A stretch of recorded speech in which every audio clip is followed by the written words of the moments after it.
Does it grow? Yeah. Very rapidly. It's a queen. How did you know that? She'll breed. You'll die. Everyone in the company will die. In the company? Wayland, Utani. Welcome back to the Hiding Fear Horrors podcast. We review horror movies and horror franchises. I'm Mark, And I'm Kennedy. and today we're reviewing Alien Resurrection, released in 1994, directed by John Pierre and story by Josh Whedon. Kennedy, can you give the people the plot summary? A group of scientists clone Ripley from her extracted DNA and remove the alien queen embryo which was growing inside her at the time of her death. The United Systems military hopes to breed aliens to study and research on the spaceship USM Auriga using human hosts abducted and delivered to them by a group of mercenaries. The aliens escape their enclosures, and Ripley and the mercenaries attempt to escape and destroy the Auriga before it reaches Earth. Before we hop into this movie, welcome back, Kennedy. You haven't been on the show since, was it Friday the 13th, part 5 or 6? That was like 2 years ago? It's been a while. Oh, really? I think it's Yeah. been, I think it's been, it was a whole different set of podcast hosts at that point, you know? So yes, I welcome back to the show. Thank you. Thank you. Yeah, it's been a long time. You see, I started with you on this show and then things evolved, but somehow I am back. So thank you. Yep, we you back, and I'm glad I got you back for this one. This is Alien 4. We've been tackling all the Alien movies, and this one I wasn't looking forward to because I knew what I was getting into, and with the clone Ripley and the human xenomorph and that creepy character that Ron Perlman was playing. And I mean, I was kind of excited to see Brad Dourif. Like, I don't really see much of like Brad Dourif outside of Chucky. I mean, besides hmm Halloween, like the remake movies, part 1 and 2.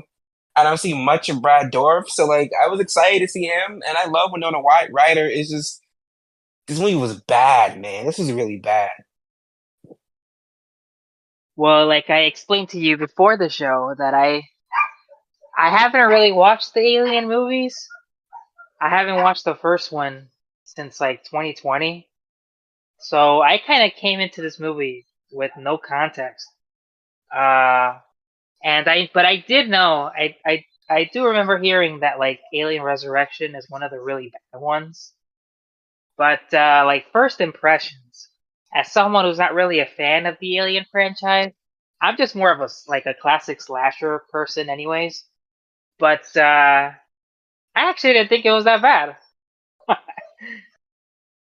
Well, that again, you're coming in with not really. You haven't seen the first one in a long time, and you haven't. Have you really seen part 2 and part 3?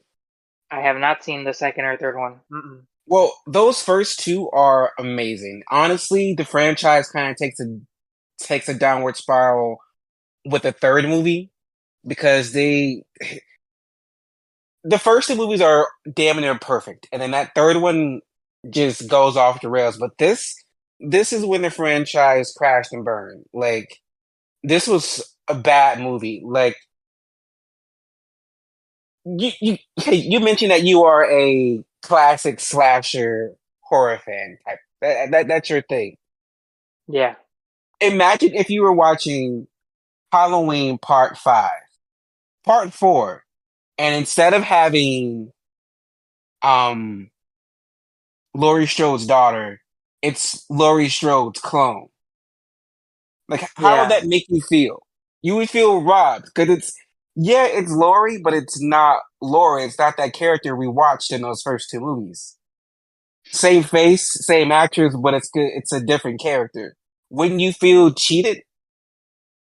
Yeah, I feel like bringing back Ripley, I guess she dies in the third one, She was does. just, She sacrifices herself because there's an alien inside of her getting ready to burst out, and to save the rest of the crew and the survivors, She pulls a Terminator and she jumps into a ball of fire. So this movie kind of spits on that ending. Yeah, yeah. What was I gonna say? Yeah, even though I don't know much about the Ripley character, I can say that this Ripley in this movie just acts so weird. It's just so strange. Like Very, borderline uncomfortable. and then you have Ron Perlman's character doing whatever he's doing, and I felt icky after this. Like I wanted to Oh call yeah. HR to be like, guys, can you please like stop? I just felt so Yeah, wrong after yeah. this movie, and I don't. I'm not a fan of.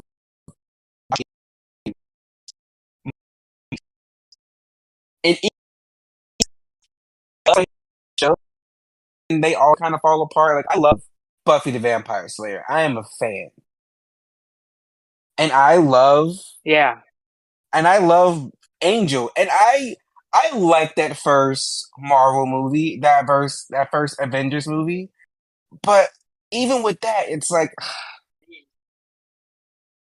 I don't know, John. He shouldn't have done this movie.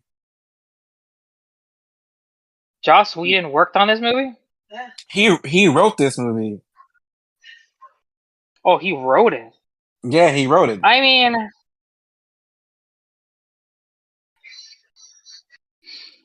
yeah, that's interesting. I Yeah. mean, like I said, from like an outside lens, I didn't think it was that bad. but Well, but like I don't have like an attachment to like Ripley or anything, the same way I do with Laurie. So, well, but let's break it down. Let's get into some scenes slash kills that stood out. Good, bad, or indifferent. Do you have any? uh actually I really like the the kill when the military sergeant guy dies, Yes. where He was uh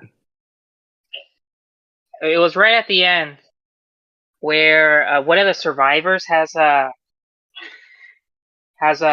one of those I guess he has an alien inside him, right? And then right at the end, the colonel, the evil bad guy, like starts shooting him, and he's running towards him anyways. And then it finally just lets the alien burst into him too. I will say that the Christie death sucked because I actually like that character. Probably one of my favorite in this movie. Uh, he was working together. He was working with Reeves, I think. Reeves, I think is his yeah, name. they were attached.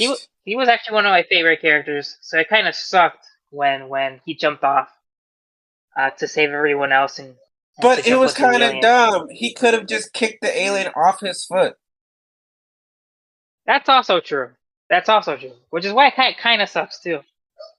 It's a shame that it came from that character in particular because he was one of the cooler characters I think in the movie. When the alien human thingy with the what do they call it? The infant or the newborn? When the newborn killed the alien queen, I did not see that coming. I Oh, true. didn't. He just like ripped That's true. his alien mom's head off, and then he went to Ripley and started licking her face. That's true. That's true. I know that the hybrid, that alien hybrid gets a lot of criticism, and probably for the effects. In theory, in theory, I actually kind of like the idea of like these monsters having like a human type of version. Like I know one of the sequel ideas for the Jurassic World movie was them making like a dinosaur human hybrid. So I like the idea of them trying that out in this movie. Maybe they just didn't have the technology to really pull it off back then, but I think they could probably pull it off now. But yeah, Oh my god! I just feel like there are so many. The kills were boring. There were some interesting ones, but then there are a bunch of weird scenes, like that scene where Ripley's like yanked into the vent, and then she kind of just like smoothly slides in between the aliens. I was like, "What the hell Oh is yeah, that? What?" there's a It was weird. few scenes with her just doing that, Like wiggling around the and stuff. basketball. Yeah, she did a lot of that. The basketball scene was weird. Nice shot though. But the oh my god, I kept on waiting for her and Winona Ryder to like make out or something because they kept giving that vibe, and I was make out with this robot. Are they gonna have this That's clone true. robot lesbian romance going on? But like not in 1994. Yeah, That wouldn't happen. Not in 94. If that was happening now, it would. But no. Um, that scene where oh my okay, one cool shot that I really enjoyed because the CGI was kind of questionable this entire movie, but the scene where the alien is swimming underwater, they look amazing. That's an amazing shot. oh, that's true. That's true. No, one of A my favorite bad, scenes is when Christy pulls the dual wields from behind him. yes, Very that was a good classical one. Western. That looks so cool. That looks so cool. And I love the close up shots. People hate the direction, but I kind of like the directing in this movie. No, that's true. But one scene that I super hated, super hated was when they were killing the infant or the newborn, like the showing him like being his inside being pulled from like the practical shot inside looked great, but when you saw it coming,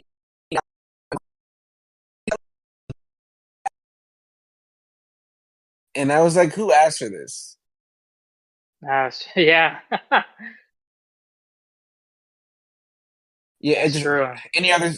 any other scene that stood out, good, bad, or indifferent. Any other scene that stood out? Well, there was an earlier scene that I really liked. Nothing in particular special happened, but it was a scene where Brad Dourif was kind of, uh, I guess he was studying the alien, and he was like getting real Mm-hmm. close to like the glass, and the alien just sticks its mouth out. It got me. It was a little jump scare, and then but I kind of like that whole sequence where I guess they kill one of the aliens so that the acid can break the floor, right, to escape. Mm-hmm. That looked pretty cool. I thought that was pretty cool because Brad Dourif is like pushing that button to like release. What is it like? Just uh, does it just throw like very frozen ice or something or some shit? Or I Yep, thought it it was does. acid, No, but I think it was acid. because that one soldier goes in later in one of the earlier kills, and the alien pushes the button, and he kind of like freezes. So, but I'm not sure. It was Which I that don't was know. also a cool It scene was yeah. I don't know. because it There are showed that the just a alien lot of was good learning. moments. Yeah, Yeah, there were some good moments and overall bad scene in my opinion. But like I did like the newborn. He was kind of just like figuring things out. I felt like we needed more scenes with him. I felt like they introduced the newborn too late in the movie. yeah, Like we had already yeah. like yeah, it was too late, and then we didn't really get enough time with him to really like flesh this new species out. That's true. Oh, so is that what it's called? The newborn? That's the hybrid? Yeah, that's what that one's called. That one's called the newborn in particular. Oh, okay, okay.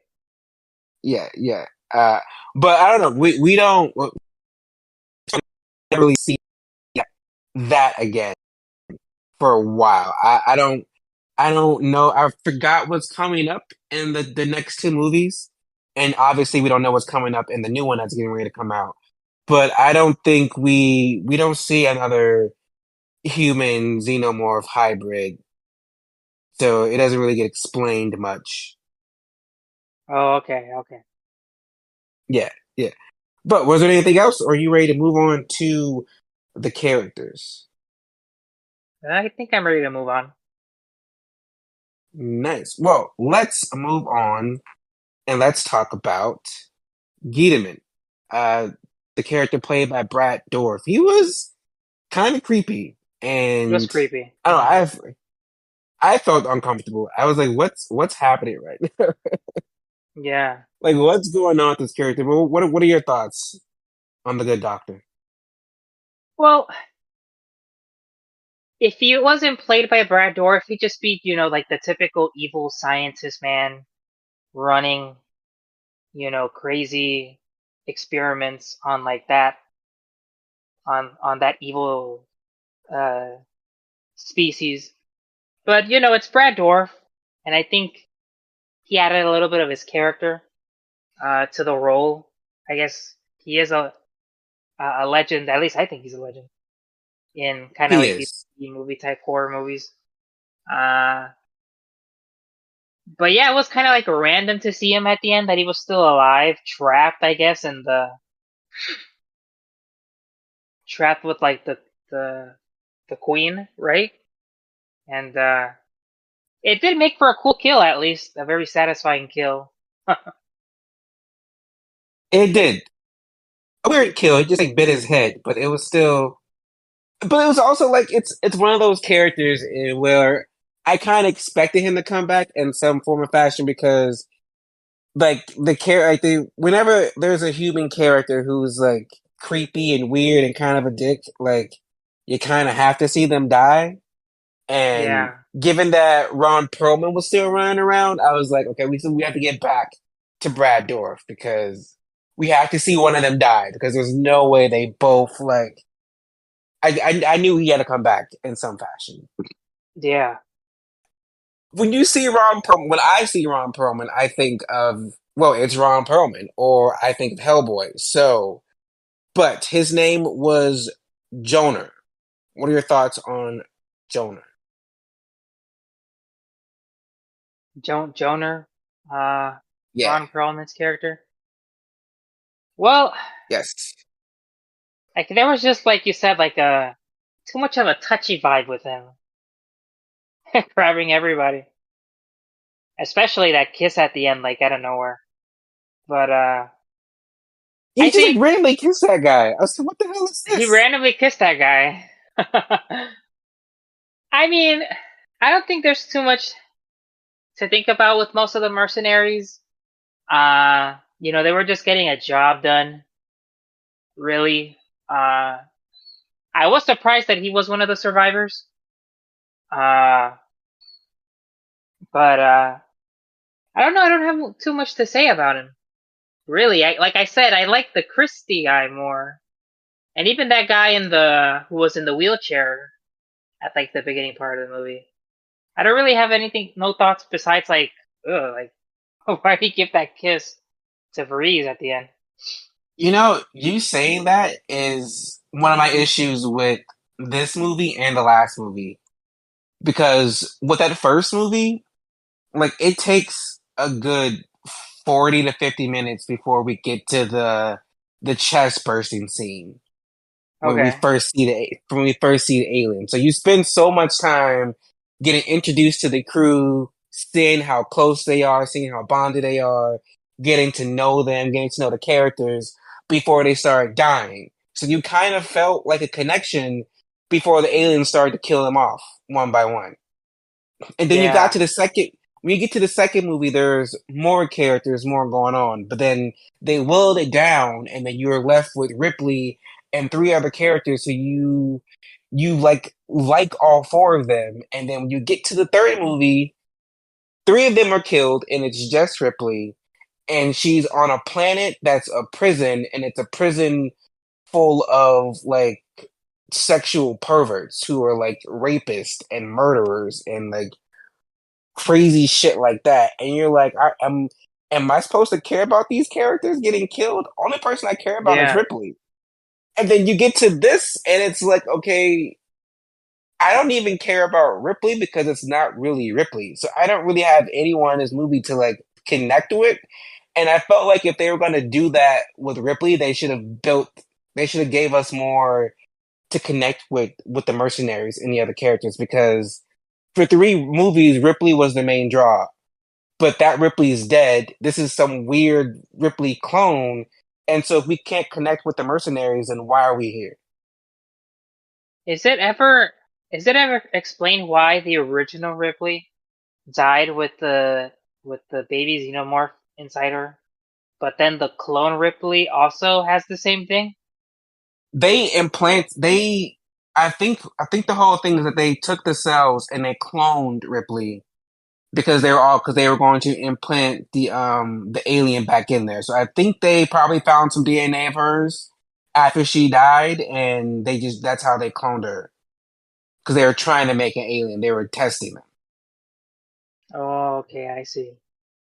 Yeah, like you said, like this Ripley, and even I don't really like I said, I'm not a fan of the Alien horror franchise, and even I am able to tell, like, yeah, I'm pretty sure this is not how the original Ripley was. This girl is just like too Not weird. not at all. Like it was too much. It was too robotic, too disconnected. It's too much. It was just I don't know. It kind of just takes away, and then we're talking about Ripley. For me, it's just like for three movies straight, even when the third movie was bad, Ripley was always Ripley. She was doing her best to save everyone, being there for everyone, no matter what. She was going to try to get as many people out as she possibly could, and she was going to kick the alien's ass. And then, but this Ripley is just like cold and distant and doing a lot of like weird body movements and like I think she's gonna Yeah, make the out body with the movements are robot, definitely weird. right? And I was like, is she gonna kiss this robot? Is she gonna kiss the xenomorph human thing? Like, is she gonna kiss Ron Perlman? I'm like, there was too much sexual tension with random things. And I'm like, this is not the Ripley I've watched kick ass for three movies. It was too much. They didn't even need Ripley in this movie. It just kind of felt like the studio feeling like they probably needed Sigourney Weaver back in order to get butts into the seats. Because that's how different the character was. They should have just either created a new character or maybe just focused on Winona Ryder or something.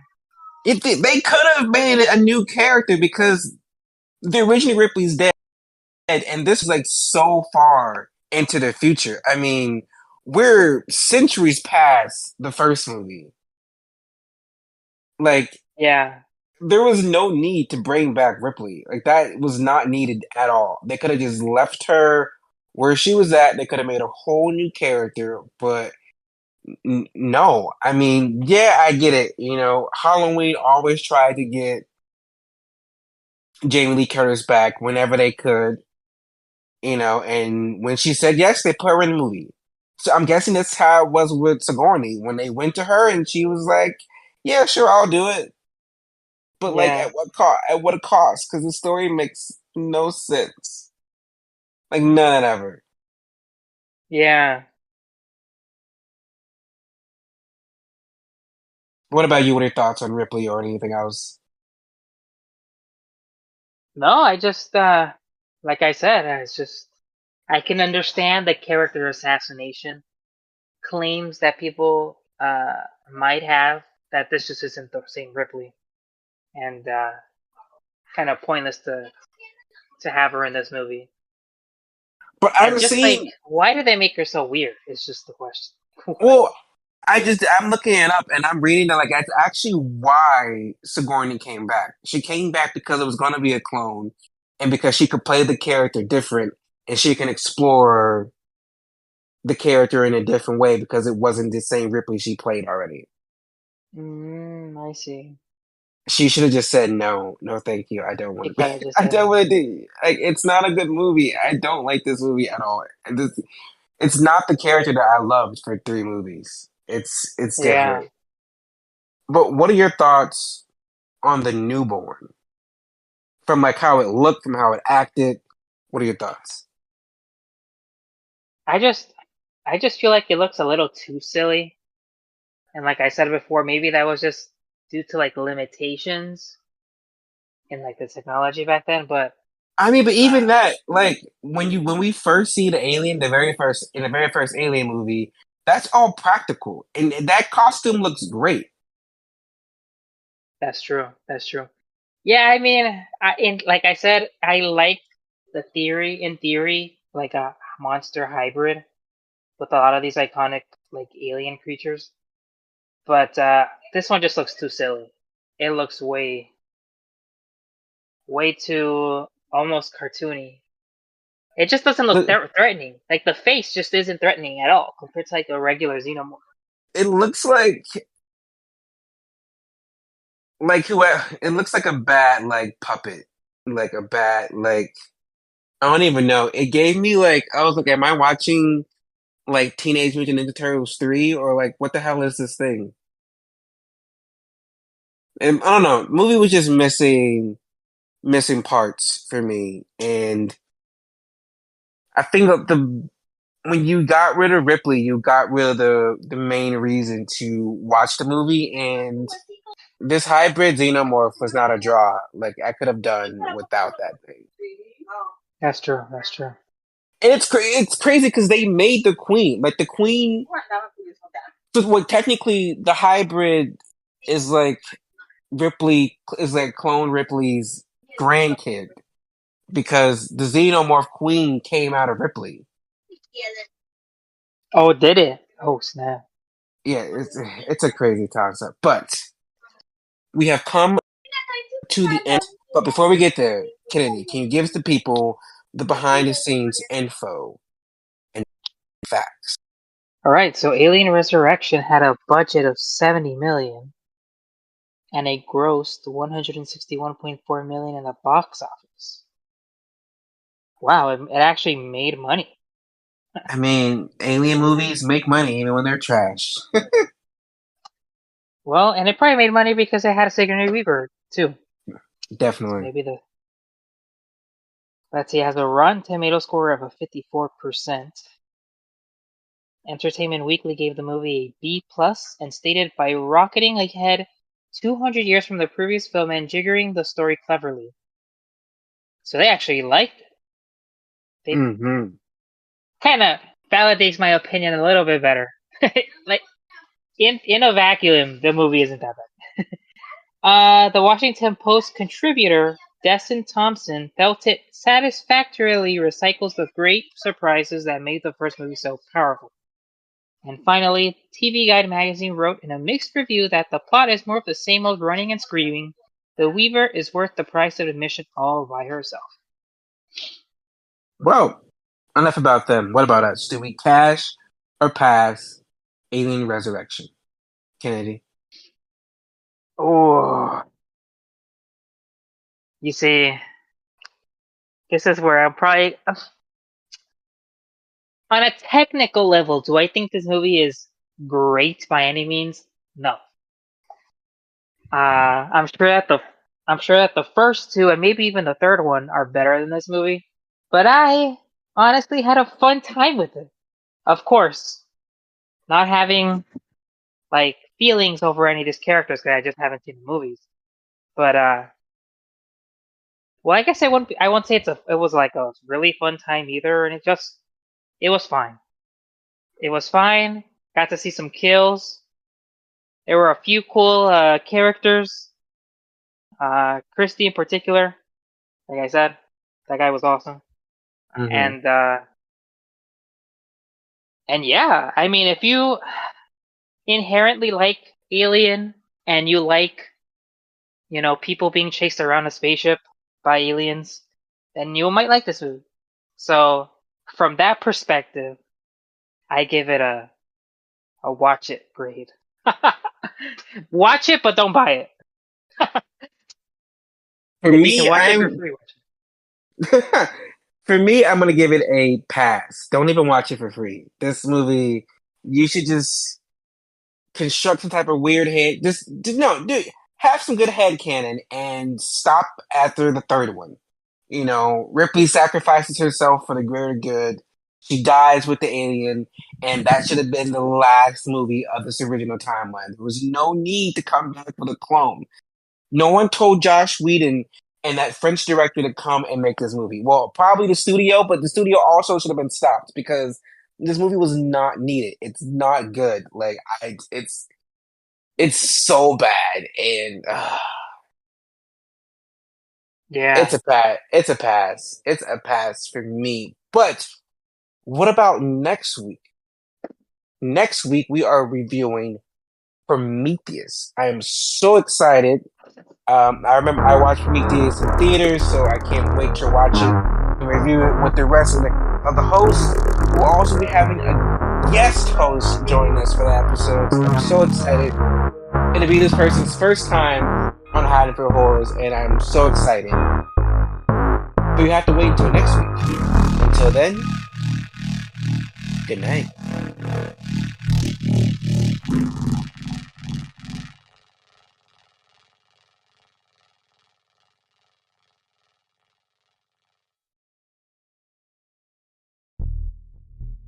If you like this episode, please check out the Haddonfield Horror podcast from big series like Friday the 13th, Halloween, and Saw, or our one-off reviews like The Blackening and Hereditary. You can follow Haddonfield Horrors on Instagram and TikTok, where the hosts post updates and mini-reviews. Full episodes are available on several podcasting platforms and YouTube. If you're listening to us on YouTube, please like and subscribe. The Haddonfield Horror podcast is produced by Mark Smart, Maria Perez, Twan Griffin, and Elian Cordova. Themed by Lethal Injection and edited by Mark Smart. The Haddonfield Horrors podcast is a Letters to Media production. Should we do an intro?